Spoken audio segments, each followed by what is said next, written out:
Either you fit in the puzzle or you make the puzzle, but regardless, you're playing the game. Hello, everybody, and welcome to the MentorZ podcast. I'm your host, Ava Wetrick.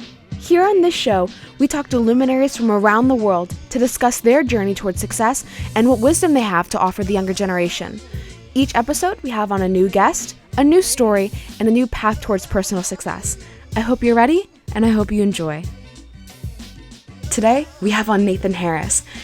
Nathan is a serial entrepreneur who has built up a legacy in award-winning brands. He owns several bars and restaurants and is the CEO of ItsEase. ItsEase is an AI-assisted global freelancing platform that connects leading companies with the world's best freelancers and allows you to collaborate remotely. Nathan teaches his clients lean growth tactics and how to leverage the power of the freelance economy for rapid growth. Nathan has led ItsEase through the nationally ranked accelerator program Generator, the world's largest corporate innovation accelerator plug-and-play tech center. They are becoming backed by the CSA Partners Venture fund. Nathan has been one of my mentors for months. He's always someone to look up to, especially when it comes to facing adversity, not giving up, frequently learning, and working diligently for what you believe in. You'll hear about this in his own incredible story and hardships here, and how he changed his perspective to leave those things behind. Without further ado, Nathan Harris. You've been a longtime friend of the Wetrick family, and I love diving into your story and everything that you have done and everything that you've provided for us and everything that we've helped you out with as well. The question I always ask my guests in the very beginning is, what is your origin story? What did you start off with, and what did you create to make who you are today? Yeah, I mean, I think my origin story is really relatable to people of all ages because it's all about just figuring out and understanding who I am and what I was meant to do. A lot of times when I was going through school and through the traditional educational system, my mind and my heart wouldn't connect to it because one, I either visualized the plan that they had as for a different social status than I had because we didn't have much, and to achieve and to do the things that they were demanding. It was like, man, I don't have a computer, I don't have these opportunities. Maybe this isn't for me. Then the second one was, all right, if I do succeed, then what does that future look like? And my identity was always centered around wanting to be as free as possible to explore more of the world so that I can get a better perspective, of everything. Because I just didn't connect with go be a lawyer, go be a doctor. It just is like, I don't know if that's for me. So a lot of that tied into also, I think, coming from a family that's been impacted by depression. It was like, all right, what leads to this? Like always trying to figure out the human mind, right? So as I grew up, I just constantly went through those challenges, went through a lot of failures. And those failures led to me really asking the question time and time again. And I decided, while I was in college in my second year, is that I needed to drop out. I needed to drop out so that I wanted to waste money, and two, that I could get rid of all the noise and chase like my purpose. So I started a small marketing consulting business, restaurants, bars, things like that. And I never thought that it would lead to what it did today, which is ItsEase, because I just wanted to figure out, could I do it? So it's a retail store, help them grow from $600,000 a year per location to almost a million plus for some locations in my first like 8 months. And it gave me my first level of validation, like it was better than getting an A on a report card. I was like actually helping something grow. So I leaned towards that and I was like, man, I'm making the right decisions. And that ended up leading to a lot of referrals, a lot of, really good opportunities. And that's when I started realizing that it's not about the quality of your necessarily, I guess, traditional education, but the quality of the output of the work that you do and then the impact that it has. Because it was like, I don't have a traditional education, but I'm still somehow finding ways to create opportunities for others. So after a while, I quickly learned that I'm only one person. I don't have all the skills necessary to achieve the next level of success. So I started a freelance community. That community was just all other people that were really bright, only wanted to work with best people so I wouldn't have a headache. And, I took on countless clients and I became a really well-known business leader in the Milwaukee community. Then I got bored again. So then I was like, all right, the bars, restaurants, everything, it's great, but there's more to me selling contracts. It's what does it look like to build a community around it? Because right after I did some great work, I got really stiffed in a business deal. Lessons learned. And I was like, man, I never want to work for anyone again. I thought this wasn't going to happen. So I committed my life to building a community of free entrepreneurs where E stands for entrepreneurs adapting to serve each other. So how do we create an education, a community, and a workplace and a lifestyle that allows people to find the best version of themselves? So I committed my life to that. And over the past 2 years, we've generated millions of dollars in business, expanded our community internationally, and have achieved some things that less than 1% of startups in the world ever have. So it's just been a purpose driven mission for me more so than a paper driven mission, right? So I'm not looking for money, I'm looking for impact. And I think that that's been my key to success is always asking why and being willing to put in the work. Yeah. One thing I always find curious, and the more that I walk through life, the more that you end up getting caught in a thousand different traps. How have you always stayed purpose driven? How have you always become grounded and say, this is what we want, and we're going to head in this direction, and we're not going to get caught up by numbers or by, Mhm. ratings or whatever you have to, whatever you could be trapped by. I think that it's either God or some kind of energy, whatever you believe, that doesn't let you go the wrong way if you put in the work. So if you're always giving your best effort, even despite of adversity, right? And there's only tattoo on my body. It says strength in adversity. Is if you push even through the mud, through everything, you're always going to end up in the right place. And if that mud starts to get deeper and deeper, you're going in the wrong direction. So every time before something bad happens, you knew it was going to happen. It was a culmination of decisions that you made that you knew in your gut, this isn't for me. Or if I do this, I'm going to lose the thing that matters most to me. Every time, Mm, rather than there's a dollar presented in front of you or some or your significant other isn't going the way you want it to. There's always going to be something that tells you don't do it. But a lot of times they do it anyway because that fear is usually comes from what if they don't believe in me? What if I fail? What if I succeed and I can't do it? Like there's all these doubts. But I would always say, all right, what if I can? What if I do? And when I do, what are the key things that lead to that success? Well, I don't know. Find a mentor. And that's where it's important. It's like when you start to get lost and you can't do it on your own, look for a mentor. A lot of people put so much faith in the books that they read, but you can actually get there faster if you just find somebody that's done it that you trust and that has your best interest in mind. And I think that that's what's helped me. And it's not a surefire way. You just got to not expect it to be easy and just go with your gut. yeah.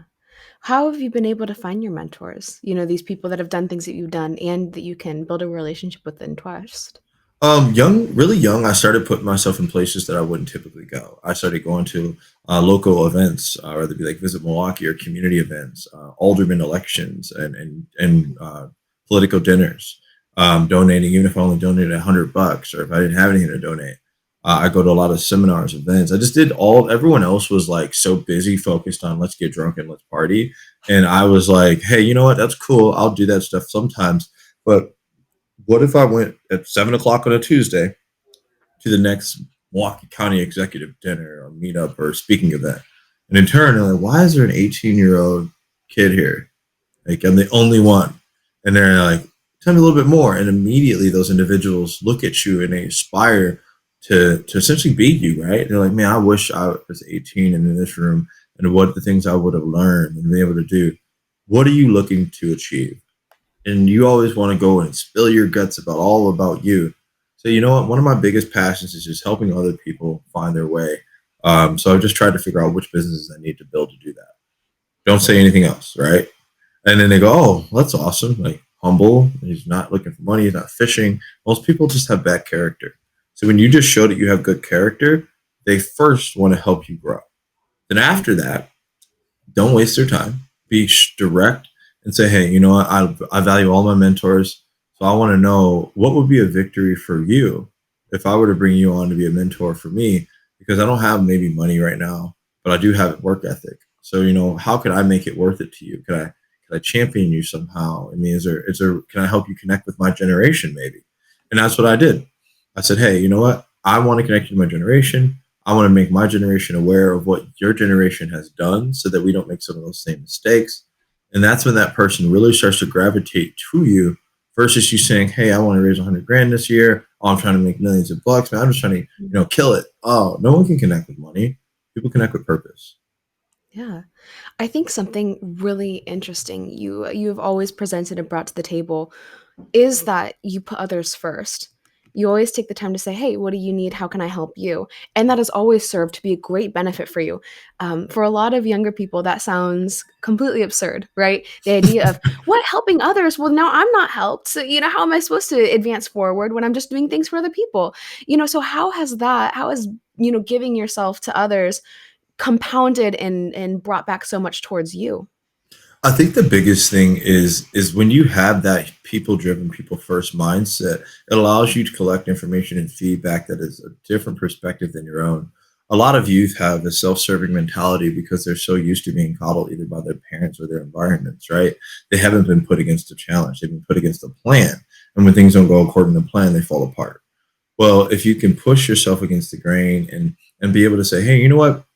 I want to help somebody else get somewhere and nothing in return, but does it fit within my mission? So I'm not just helping people just to help people.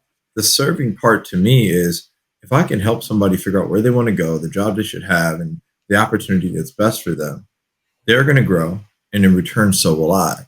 So, because me, I've done it in the form of my employees or my freelancers. The better they get, the farther they go, the more money I make. Because people out there want to find the best and brightest people. So, if I can bring in the best and brightest people and create the job, it saves them money from going out to find them because I already have them. And it helps the end user be able to make more money. So, everybody wins, and so do I. In a bar or a restaurant or in a small startup, you have somebody else that's willing to take time or effort to believe in something that you believe. So that's a vulnerability to them, right? So you're already being served just because they believe in you. Some people take that leadership opportunity for granted and manipulate people, churn and burn. But if you got somebody that will believe in you, all you have to do is water that. And then they'll do more and more and more and more and more. And even if the benefit for you isn't immediate, it could be down the road. But if you can't see that, then you're not in a position to lead because you don't forecast. You should be led because the people that lead forecast and they can see what others can't. And that's the one that should be the CEO. So it depends, right? Not everybody can serve everybody. Either you fit in the puzzle or you make the puzzle, but regardless, you're playing the game. Absolutely. I really like that takeaway. You did such a great job of encompassing how it all comes back around. How when you help lead others in directions, people will help you lead. Hmm. People will help it just all comes back around. Hmm. What I'm also really curious about is, in the very beginning, I didn't know this about you. You dropped out of college. Hmm. Took the time, you're Yeah. like, "Hey, you know what? This isn't for me." Being a college student already, I'm in my freshman year, doing everything online now because of quarantine. And, maybe I'm seeing some doubts. Maybe my peers are seeing some doubts. How do you know that college wasn't for you? And how did you know that you could take that leap of faith and say, "Hey, even though I don't have it all figured out, I wanna go out into the quote unquote real world, and experience and get a Mhm. job and really start my life." Well, the biggest thing, and it may be a lot for you youth to take in, but this is the future, and this is what you're going to need to do for your kids, is you have to understand your identity as a human being. Mm, I had a level of understanding that I know I was smart. I knew I was tenacious. I knew I could really, really push. I just didn't like the way that I was being told to apply my skills. But I also knew that me and my brother were the only income in our family. So if we don't make it, my mom doesn't make it, and neither do we. There's nothing to fall back on. There is no plan B. There's no parents give me money. There is nothing. So I believe that if you're willing to drop out of college, then you better be willing to also separate yourselves from your family's, you know, resources because you need something that says if you fail, it's over. You're on the street. If you don't have that, if you have that little safety net, you're not going to have the tenacity when it starts getting tough because you can just flip the switch, say, "Oh no, I'm done. I'm going to go back to what's easy." If you have no other option, you will succeed. I promise you. And even when things get tough, man, I had times I was 3 months behind on rent. I'm damn near about to get evicted. But I was like, you know what? I'm going to figure this out. There's no one else to call. I believe in this so much, I can get through it. So that's just one, right? Yeah. We can, and then everybody can believe in something. Everybody's got that friend that's trying to be a rapper, and it's too late. But it's like at that same time, you got to be real with yourself. Maybe I can't risk this, or maybe I have kids, right? There's different reasons to make excuses. But the next thing is, are you organized and self-directed? Not some personality types require leadership structure and someone else to create that plan, like we just talked about. Yeah. If you aren't the type of person that can self-direct, plan, and design, a business or a day or a routine that you can stick to, then you shouldn't drop out of college.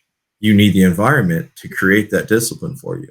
So if you're the broke rapper in the basement with no plan, then don't drop out. Go get that degree and have that be the rap be your plan B.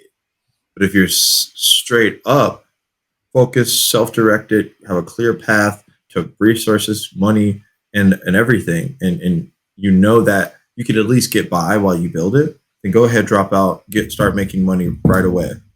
Don't wait. Don't say, oh, no, I'm figuring it out. Figure it out. No, figure it out while you're in college until you know you can jump and be all right. If you try to figure it out after, you're going to be choked by lack of resources. And resources are definitely important. The more that I get to live on my own, even though I'm my parents' house right now, the more that I get to live on my own, the more I realize how important it is to be financially stable and to have Mm-hmm. that money. My question to you would be, many kids in college or many kids out of college want that dream job. They want to get out and they want to be in the field of their major because then they'll be okay. Then they'll make it. And then they can be in that, they can have that job for a very long time and it's okay. Is it okay for these young kids to say, hey, my source of income isn't necessarily what I want to do. Maybe I walk into this. I have several friends that started their own franchise Mm-hmm. for Greek's Pizzeria. They walked in that like, I don't know if I want to do this forever, but this is where the money is right now. I'm going to go for it. Or if you're saying, hey, I want to be a journalist, I want to write for a living, but there's money over here when it comes to marketing. Maybe I should invest a couple years into this marketing firm. Mm-hmm. Yeah, that's a smart move. That's what I did. I didn't want to own a bar or nightclub or be in that industry. I've always had passion for technology. But at the time I started Ease, I was like, all right, this is great, but it wasn't making me enough. And it also didn't give me the brand equity that I needed to scale to the heights that I wanted. I want to figure out, how do I build a 100 million, 200 million, $1 billion company? Even if I had the wherewithal, I need to have the brand equity for people to believe in me and to show that I can do something large scale. So what I first did was I built a bar restaurant, got it to a $3 million business. And then from there, I opened more locations and started building political connections, venture connections. And I created what I call an ecosystem. It was all part of a plan. If you look back 6 years ago, when I was literally like 27 or 23, 24 years old, even before that, wow, it's almost 8 years ago. I'm getting old.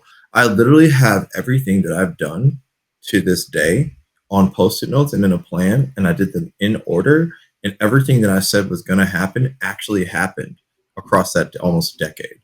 And it didn't happen by accident. It happened because I knew what it took to go from point A to Z. And if I didn't, I found someone to close the gap. So you go do that, build that base resource, take everything you're learning and apply it to whatever you want to do next, and then take the leap. So that's really it. Like, go ahead. My number was like, all right, if I have X amount of dollars in the bank, this business is self-sustaining and I can do X, I can leave it behind.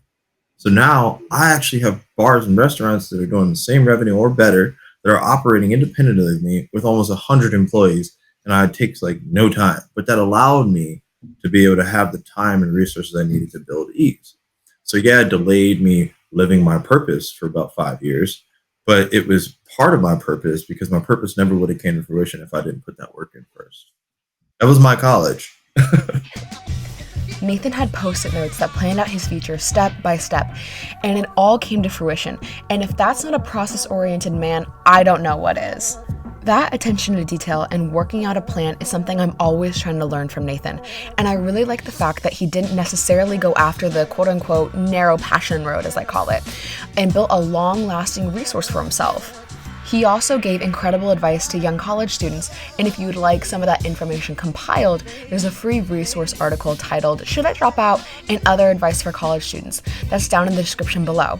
Tomorrow, we'll be discussing the science of virality and how to build brand equity.